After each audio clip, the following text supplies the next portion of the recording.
오늘 성경 말씀은 갈라디아서 2장 16절입니다. 종교개혁자들이 우리에게 알려준 5가지 위대한 교리가 있습니다. 그것은 오직 성경, 오직 은혜, 오직 믿음, 오직 그리스도, 오직 하나님께 영광입니다. 그런데 종교개혁자들이 이 5개의 교리만을 가르친 것만이 아니고 항상 이 5개의 교리를 묶어서 가르친 것도 아닙니다. 하지만 이 5개의 교리는 종교개혁자들의 가르침에 늘 녹아 있었습니다. 이 5개의 오직의 교리는 당시 로마 가톨릭의 중대한 오류를 수정한 것입니다. 먼저 오직 성경의 교리를 보면 당시 로마 가톨릭도 나름대로 성경을 중요하게 생각했습니다. 하지만 그들은 오직 성경만이 유일하고 최종적인 권위를 가진다고 생각하지는 않았습니다. 그들은 교황의 권위, 교부들의 글, 그리고 종교회의의 결정 또한 성경만큼 중요한 권위를 가진다고 생각했습니다. 이런 생각에 반대하여 종교개혁자들은 오직 성경만이 신앙과 삶의 유일하고 최종적인 권위라고 가르쳤습니다.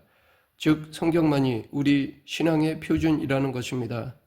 이것은 오직 은혜도 마찬가지입니다.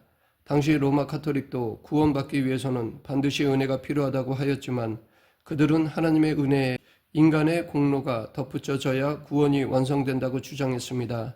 이것은 초대 교부인 아우구스티누스가 비판했던 반펠라기우스적인 것이었습니다. 이런 오류에 맞서 종교개혁자들은 죄인은 오직 하나님의 은혜로만 구원받을 수 있다고 선언했습니다. 종교개혁자들은 오직 그리스도의 교리도 회복시켰습니다. 물론 로마 가톨릭도 예수 그리스도를 믿어 구원받는 것은 부인하지는 않았습니다. 하지만 그들은 그리스도 외에 교황, 예수님의 어머니 마리아, 성인들의 공로도 구원에 도움이 된다고 주장하였습니다. 오직 하나님께 영광이라는 교리도 마찬가지입니다.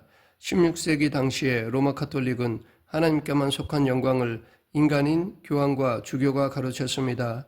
하지만 종교개혁자들은 오직 하나님께만 영광을 돌려야 한다는 것을 분명하게 주장하였습니다. 종교개혁자들이 가르친 이 5개의 교리 가운데 가장 중요한 교리가 바로 오직 믿음입니다.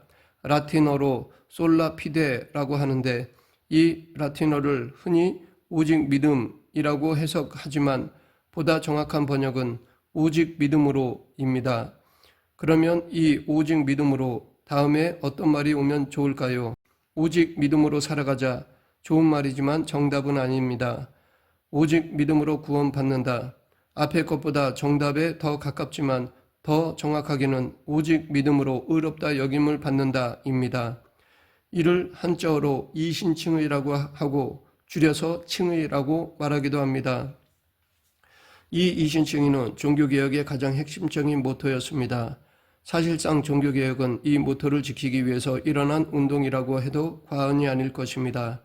그렇다면 종교개혁자들이 가르친 오직 믿음으로의 성경적 의미는 무엇일까요? 첫째, 오직 하나님의 은혜로, 오직 믿음으로 구원받는다는 것입니다. 우리는 은혜로 구원을 받고 동시에 믿음으로 구원을 받습니다. 여기서 은혜는 구원의 근거이며 믿음은 은혜를 받는 통로 혹은 수단입니다. 예를 들어 물에 빠져 허우적거리는 사람이 있습니다. 이때 누가 밧줄을 던져 그 사람이 그 밧줄을 잡고 살아나왔다면 그는 무엇 때문에 살아났을까요? 누가 그에게 밧줄을 던져 주었기 때문일까요? 아니면 그가 밧줄을 잡았기 때문일까요? 둘 다 정답입니다. 누가 그에게 밧줄을 던져 주었고 그가 밧줄을 잡았기 때문에 살아난 것입니다. 그렇다면 둘 중에 무엇이 먼저입니까? 밧줄을 던져준 것이 먼저입니다. 우리가 받은 구원도 마찬가지입니다. 우리는 은혜로 그리고 믿음으로 구원을 받았습니다. 그런데 은혜와 믿음 중에 무엇이 먼저냐고 묻는다면 하나님의 은혜라고 말해야 할 것입니다. 믿음은 그 은혜를 받는 수단이며 통로일 뿐입니다. 믿음은 그저 은혜를 담는 그릇이며 정작 믿음조차도 창세전에 하나님이 세우신 선택이라는 은혜로 우리에게 주어진 것입니다. 따라서 그 누구도 믿음을 자랑할 수 없습니다. 우리는 시작부터 끝까지 오직 은혜로 구원받습니다. 둘째, 예수님을 참되게 믿으면 구원을 받는다는 의미입니다. 복음, 즉 예수 그리스도를 믿는 것 외에 사람이 구원을 받을 수 있는 다른 길은 없습니다. 복음이란 나의 죄를 대신하여 십자가에서 죽으시고 부활하신 예수 그리스도를 믿으면 구원받는다는 기쁜 소식입니다. 복음은 예수님을 믿는 것 외에 다른 것을 요구하지 않습니다. 인간의 선행은 거기에 들어갈 수 없습니다. 오직 예수 그리스도를 믿는 것만이 유일한 구원의 길입니다. 그래서 사도행전 4장 12절에서 사도 베드로는 다른 이로서는 구원을 받을 수 없나니 천하 사람 중에 구원을 받을 만한 다른 이름을 우리에게 주신 일이 없음이라 하였더라 라고 하였습니다. 셋째, 믿음으로 의롭다함을 얻은 사람은 반드시 최종적인 심판에서도 구원을 받는다는 것입니다. 히브리서 9장 27절, 한 번 죽는 것은 사람에게 정해진 것이요 그 후에는 심판이 있으리니 모든 사람은 하나님이 최종 심판대 앞에 서게 됩니다. 그 심판에서 유죄 선언을 받지 않을 사람은 없습니다.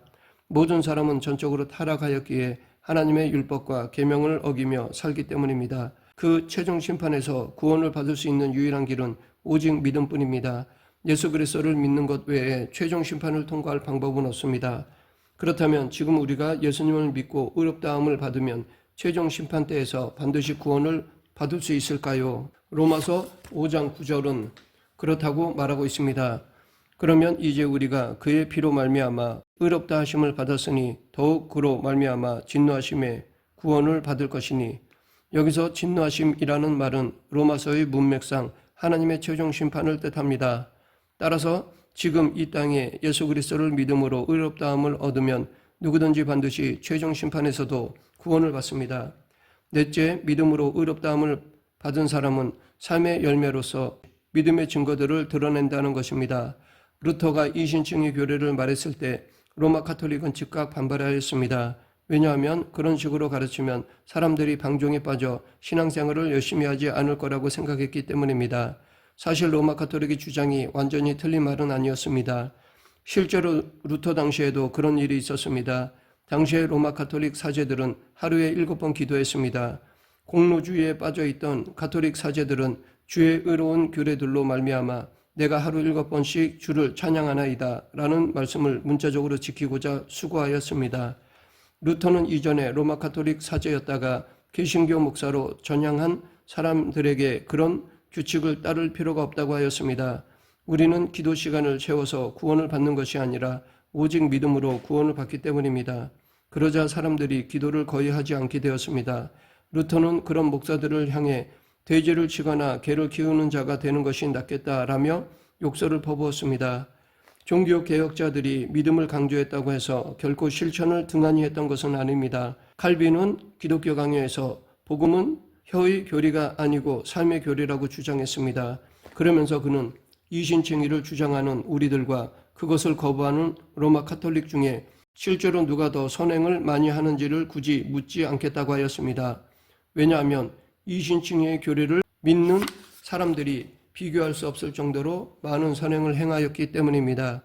이신칭의 교리 자체는 결코 선행을 소홀히 하는 교리가 아닙니다. 오직 예수 그리스도를 믿음으로 의롭게 된 사람은 반드시 선행의 열매를 맺게 되어 있습니다.